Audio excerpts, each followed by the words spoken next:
Bonjour à tous, un exercice assez sophistiqué, de niveau première terminale, sur les probabilités et la notion d'indépendance. Nous avons deux événements A et B qui sont indépendants. On sait que P de A peut s'exprimer comme 1 sur n plus 1. N c'est un entier avec n strictement supérieur à 1. Et P de B est égal à 1 sur n. On nous donne par ailleurs la probabilité de l'événement A union B égale 2 tiers. Et avec ces informations, il faut trouver la valeur de l'entier petit n. Alors, correction. Donc dans cet exercice, vous allez démarrer bien sûr avec ici cette formule. P de A union B. On commence souvent avec cette formule généraliste. P de A union B égale 2 tiers. Je sais que P de A union B, c'est une formule à connaître, c'est P de A. Je vais l'écrire ici. P de A plus P de B moins P de A inter B. Et tout ça, ça fait 2 tiers. De plus, je sais que les événements A et B sont indépendants. Alors quand les événements A et B sont indépendants, P de A et B, ça je peux dire intersection ou bien et, P de A et B, c'est P de A fois P de B. Attention, uniquement si les événements sont indépendants. Si les événements ne sont pas indépendants, vous n'avez pas le droit d'écrire que P de A inter B égale P de A fois P de B. Mais ici, on peut l'écrire. Je vais donc obtenir une équation. Je vais remplacer P de A. Ça fait 1 sur n plus 1, plus P de B, 1 sur n, moins, alors P de A, c'est 1 sur n plus 1, multiplié par 1 sur n, et tout ça, ça doit donner 2 tiers.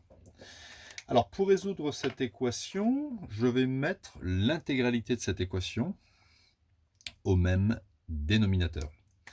Ici, j'ai déjà, je vais le recopier, pas de souci, j'ai déjà n facteur de n plus 1. Donc là, je ne touche pas du tout. Le n plus 1 ici, je vais le multiplier par n. Et le n ici, je vais le multiplier par n plus 1. Donc, je vais déjà faire ça. Ici, je vais obtenir n sur n facteur de n plus 1, plus une fois n plus 1, eh bien ça fait n plus 1 sur n, bon, je mets des parenthèses ici, facteur de n plus 1, est égal. Alors le 2 tiers ici, ici il faut que je multiplie par n facteur de n plus 1, n facteur de n plus 1. Donc j'aurai donc ici 2n facteur de n plus 1, mais en dessous j'ai un 3n facteur de n plus 1. Donc pour mettre au même dénominateur, il y a un 3, je vais multiplier simplement par 3 ici, par 3 ici, donc là j'aurai 3n plus 1, et je vais multiplier par 3 ici. Voilà, les 4 fractions sont sur 3 fois n multiplié par n plus 1.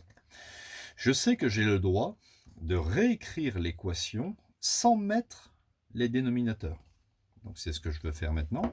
Je réécris l'équation sans mettre les dénominateurs. J'obtiens donc ici 3n plus 3 fois n plus 1, c'est-à-dire si je développe 3n plus 3, moins 3, qui va être égal à, ici je développe, 2n fois n, ça fait 2n carré, et 2n fois 1, plus 2n. Voilà, cette équation est équivalente à cette équation. Résoudre cette équation, c'est comme résoudre cette équation. Donc, ça ne devrait plus être trop compliqué. Ici, on peut simplifier. Je vais donc obtenir ici 2n carré plus 2n, que je vais remettre ici. 2n carré plus 2n est égal à 6n. Je vais transposer le 6n à gauche. Je vais donc obtenir 2n carré plus 2n moins 6n égale à 0, c'est-à-dire 2n carré moins 4n est égal à 0. Alors, on peut penser que c'est une équation du second degré. Effectivement, ça l'est, mais il n'y a pas le coefficient petit c.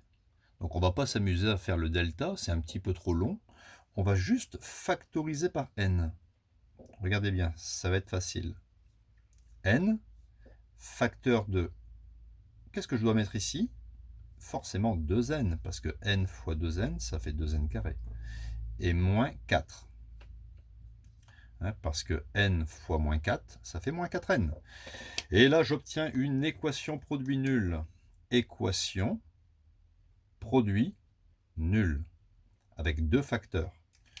Un produit de deux facteurs est nul si l'un au moins des facteurs est nul. Donc, soit ça sera n qui fait 0, et je ne retiens pas cette possibilité parce que j'avais imposé dans l'énoncé que n est strictement supérieur à 1.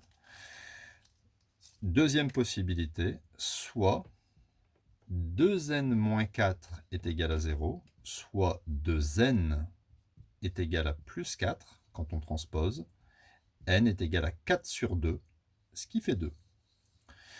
Donc voilà, nous avons trouvé l'entier n égale 2 qui respecte bien la condition que n doit être supérieur à 1. Et donc, la probabilité de A, ça sera 1 tiers, et la probabilité de B, ça sera 1 demi.